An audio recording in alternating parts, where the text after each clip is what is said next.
Oh, hello everyone. I thought I would bring you out here to my neck of the woods because I guess most of you are further down south, so I would bring you out here to where we have real winter and real snow. Today I think it was minus 11 or something when I came over here, and I saw some reindeers. We don't usually see reindeers this far down south. And this is like far down south, I guess, for Finns. But yeah, I'm from Seinäjoki. I'll put a map up here somewhere so that you can see where that is. But yeah, it's pretty much in the middle of Finland. And we call it the capital of space. Not because of space ships and stuff, but space in this direction. So we have a lot of space, and I really enjoy that. And that's why it was probably one of the best decisions we made with my family to move to here. So like 1 year before the pandemic started, we moved over here, and now we have a bunch of space. So it's really lovely. But yeah, hi.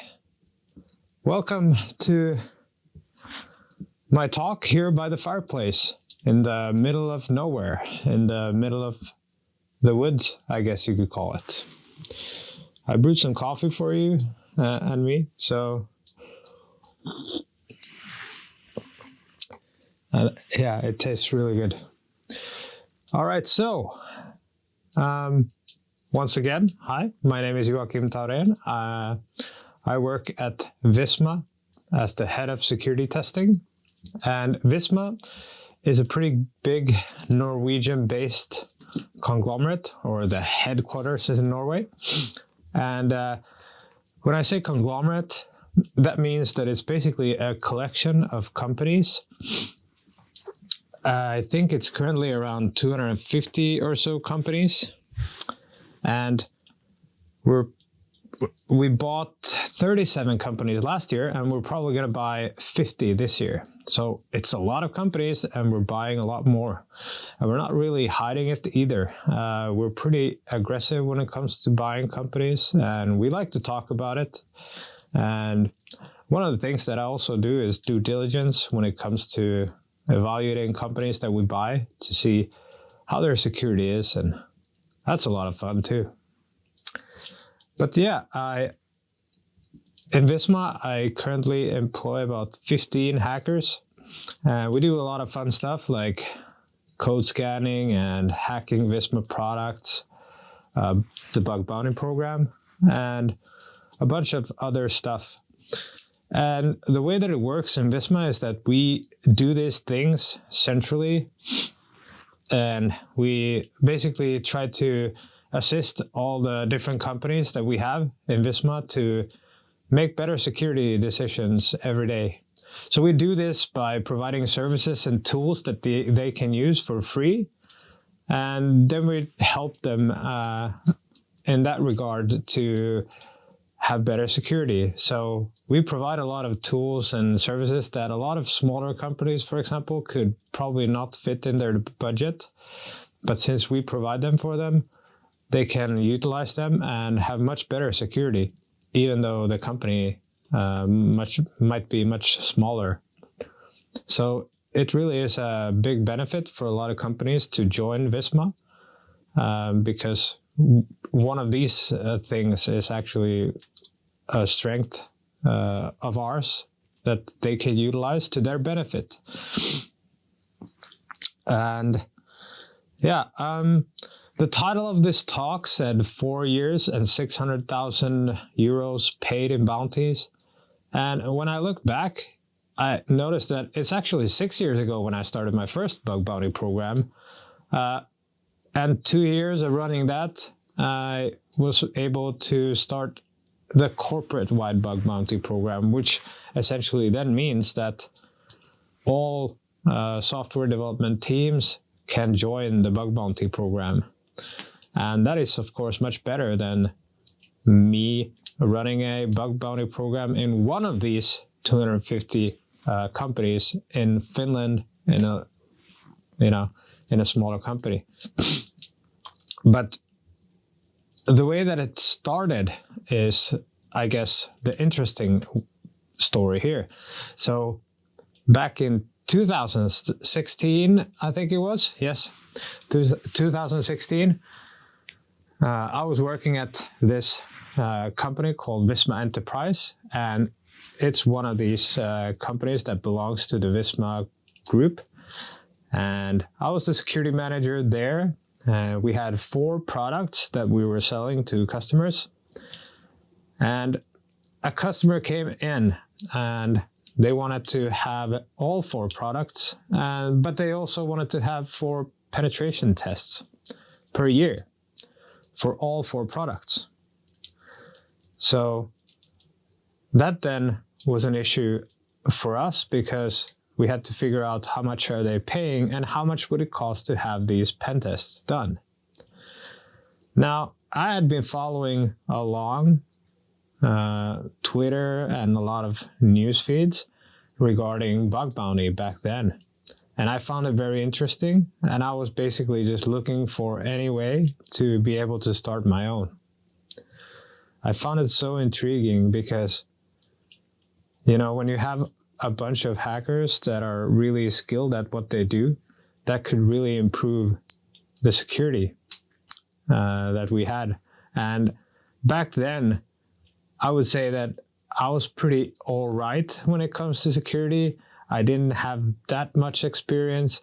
Most of my experience was mainly from like security management side of things. So policies and basic things like that. I had a grasp of OWASP top 10 and stuff like that, but I wasn't that into more advanced or, yeah, let's just say like even average type hacking, basically, like average skilled hacking. So I had a basic understanding of cross-site scriptings and stuff like that. So when this customer came in and they presented their requirements, I thought to myself, okay, well, this is my chance. Now I can build a business case. So before doing that, I, of course, went to my managing director and I said, I have an awesome solution for this. Let's start a bug bounty program. And he was like, what? A bug what? And I explained, well, it's one of those cool things that Twitter and Facebook are doing. So what we're going to do is we're going to take a bunch of hackers and let them hack our applications. And then if they find something, we just pay them a bounty for whatever they found. And he's like, what? Are you crazy?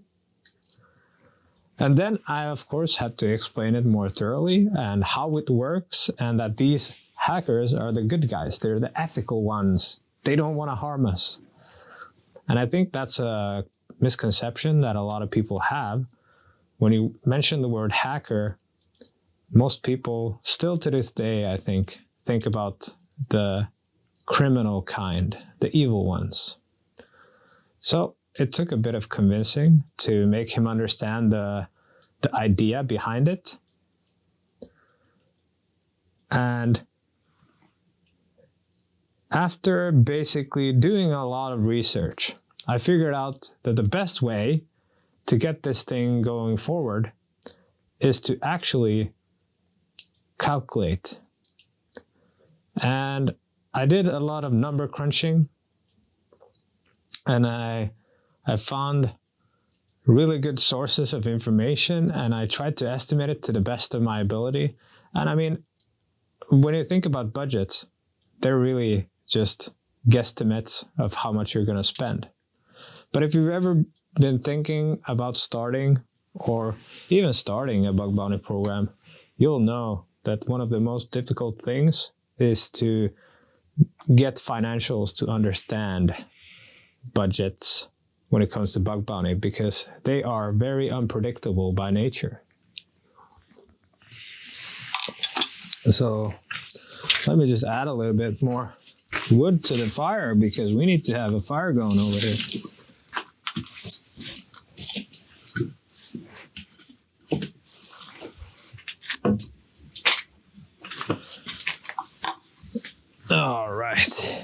Yeah. So as I was saying, if you want to start a bug bounty program, one of the most difficult things is to get financials to understand the budgets involved in bug bounty, because they are very unpredictable by nature.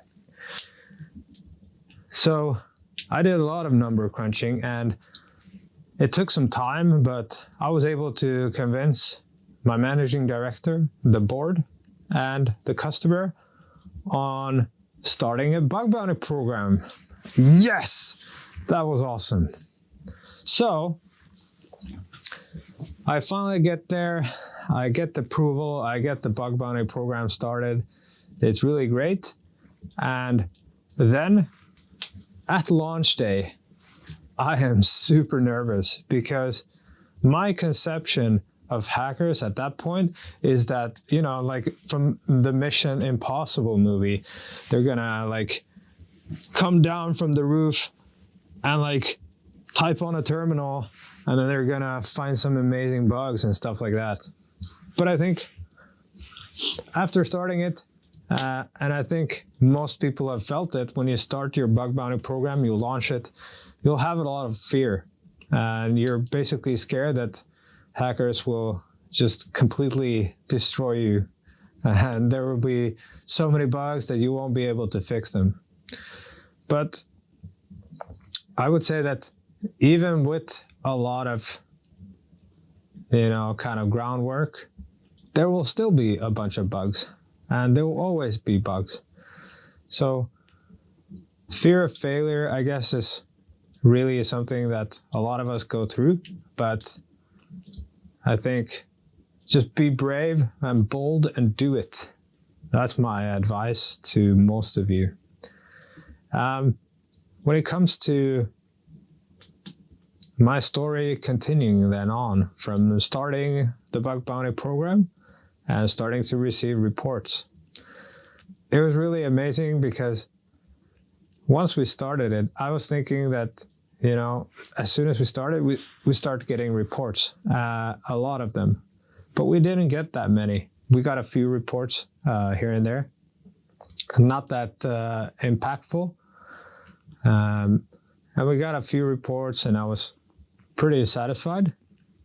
And I started to actually get into like this sense of, I guess, a false sense of security until it really started happening. And I think once you start your bug bounty program, if you're not seeing a lot of reports, you probably just don't have a lot of hackers hacking you.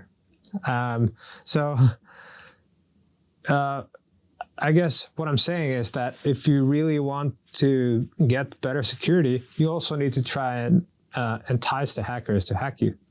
And I did that, and I tried to talk to a lot of the hackers and see if they could hack us. And I managed pretty well. And I think the best moment for me was when we received a really like our first critical report. And that was basically, if we look back on my experience back then, I was not that experienced. I didn't know that much at the time about these vulnerabilities, and especially certain types of vulnerabilities. I knew like the basics. But this one was like really cool. So one morning I woke up and I looked at my phone and I could see that there's a critical report, because I could see it in my email because I had like email notifications on. So I could see that there's a critical report and I could read some of it, but I couldn't read all of it. So I essentially had to get to the office to be able to read it properly at that time. And I, of course, as a family dad, had to take my kids to daycare. So I was taking my kids to daycare, you know, putting the clothes on, and put them in the car. And while in the car, I called my colleague and asked him, because I knew that he would be at work. I asked him, have you read the report? No, I'll check it out. And then he checked it out and he called me back and he said, I don't understand anything of this report, but what I can tell you is that there's a file called pond in TMP on the server. And I was like, wow, that's so cool. But what is it? I don't know, man. It's some kind of deserialization something. I don't know. I don't understand anything. So basically, what the bug was, after reading it 5 times, plus all the appendixes and all the links that he had to this vulnerability, we figured out that it's a Java deserialization bug that led to remote code execution in the prime faces Java library. And that was such a cool moment for us because we had not received a critical report yet. And this was a really cool story to tell. And if you want to read about that bug, I actually have a blog post from back then when this happened. And you can read the report even. It's a really awesome report by TMOK. And yeah, super awesome report. He received the maximum bounty for that report. And we were super happy that we received it. And that was one of the first moments when we realized that bug bounty is really super powerful. Because this had not been found earlier in any of the other tests or other sort of tools that we've used. This was not something that had been found before. So that was really cool and very valuable. The next report that I found super interesting because of my own lack of knowledge, I guess you could call it. I was talking to Franz Rosen and I was asking him to hack us. And, you know, I invited him to our program and I was talking to him and then he said, I'm sending in a report. And I was like, okay, that's cool. And he sent in the report. And once again, I was dumbfounded. I couldn't understand what this was at first. It took me some time. So the title was something like file upload, polyglot, something, something. And I stopped at the word polyglot and I couldn't understand what that was. And then I was asking Franz, Poly, what is this thing? And he explained to me what it was. And if you don't know, polyglot is basically, as far as I understand it, a file where you include another file that has a payload. So basically he included a file in another file that had payload. Super cool. And basically this, I don't remember actually what it could lead to, but I just remember it being super amazing because I didn't know what a polyglot was. And it was like one of those moments where I, as a security manager, just couldn't really wrap my head around what this vulnerability was because I had never read about it before. And those, I think, especially when you have a bug bounty program, those are the bugs that you really love because it's like something completely new. The third report that I wanted to mention was by Putzi and TK0. It was a request smuggling bug for a application that we have called admin control. And admin control is a really interesting application in the sense that it basically includes a lot of board level documents and things like that. So you would have a lot of trade secrets that you could get access to if you were to exploit this type of a bug. And I think we know from our threat analysis that a lot of nation states are quite interested in this application. So our ethical hackers protected us by finding this vulnerability. But what makes it really cool is that first, they just found a request smuggling bug that I think it was quite limited what they could do. But then they were able to escalate it with an insane proof of concept where they could actually be the man in the middle and intercept all traffic that went to the server. That was amazing. That was such an amazing bug that, yeah, I mean, hopefully we can share that if we haven't already. The proof of concept was really something else. But if nothing else, at least go and follow Putzi and TKO, because they're awesome Finnish hackers, and you should follow them. My last bonus bug that I wanted to mention is a bug that was found in our live hack event this fall. And basically, this was the highest paid bug, the most impactful bug, and the team that found it was amazing, and they really went the extra mile. So what they did was they found a vulnerability, which was basically a CSS injection, and they were able to chain that with a local file inclusion that led to server-side request forgery.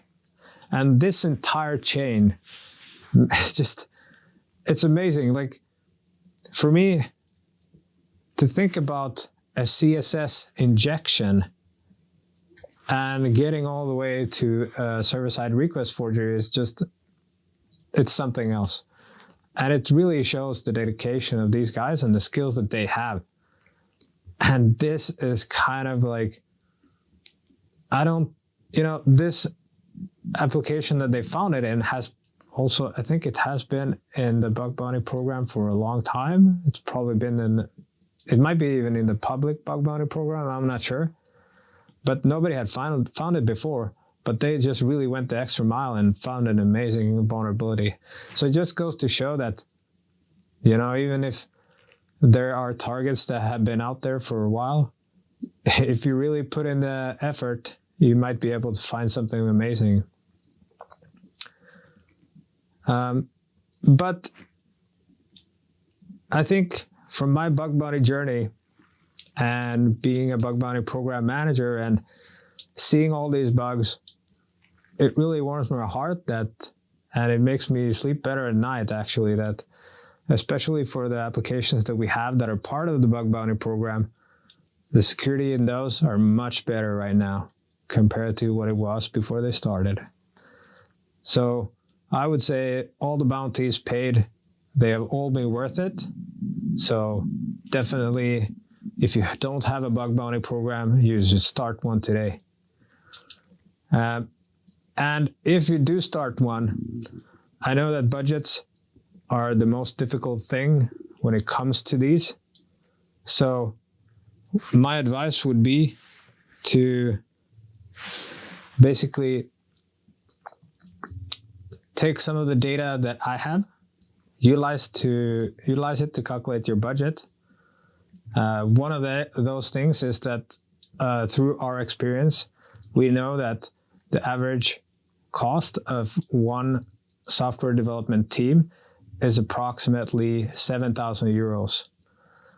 And with the bounty table that we have. So if you ever want to start a bug bounty program and you know that you have a certain amount of applications that you want to put in, it's approximately 7,000. Of course, it could go over or below depending on how good the security is, but it's something to go off. The other thing is, if you want to have a really successful bug bounty program, I recommend you to really reach out to hackers, talk to them, have a good relationship with them, and really enjoy their expertise and the vulnerabilities they send. But also try to be fast in your responses, triage fast, and pay on triage. So pay the bounties as soon as you've validated the vulnerability to be true. Try to be as transparent as possible with the hackers, with your decisions. Try to manage the expectations of the hackers. So if you have, for example, a bounty table, try to never go below the bounty table expected amounts. So if you have a bounty table with, let's say, cross-site scripting at $100, never pay less. If you have, IDORs for $500, try to never pay less, unless you have a really good reason. Try to always go above the expectations, not below.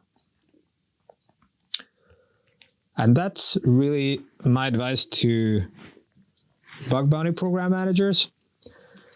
And for advice to hackers doing bug bounty, now I would say I am not the most technical hacker. I'm probably not the best hacker in our team. Probably the worst, actually. I'm not that good. Maybe like an average or below average hacker. So I don't want to give you technical advice, because I think probably the next speaker, John Hammond, and some of the other ones after him are much better at doing that. But what I can do, and I've done this in the past when I've talked to hackers that are doing bug bounty for us, for example, I've explained to them a little bit of the behind the scenes. And what I mean by that is, for example, some of the things that I've seen that I would recommend you to avoid is, for example, this asking for feedback, like every day, for example. That can be really taxing on the program. If you start nagging about reports, that can be really difficult for the program. I think all in all, my recommendation would be that if you disagree, for example, with the decision of the program, try to be constructive in your criticism. Try to avoid sort of conflict in a sort of aggressive way. Try to be constructive and polite and professional about the things that you disagree with. Usually that leads to better cooperation. And, if you are considered a troublesome hacker by the program, you will most likely not be invited, for example, to live hack events, which are great. So I recommend you to think about the human aspect and the communication that you do with the programs, because it takes two to tango, and if we work well together, we're both better off, and we're both going to have a better time, and we're both going to you're going to get money, we're going to get better security, and at the end of the day, we both win. So that would be my advice to bug bounty hunters, and good luck in your bug hunting, and hopefully you'll have a really good conference, and I hope you enjoyed my talk.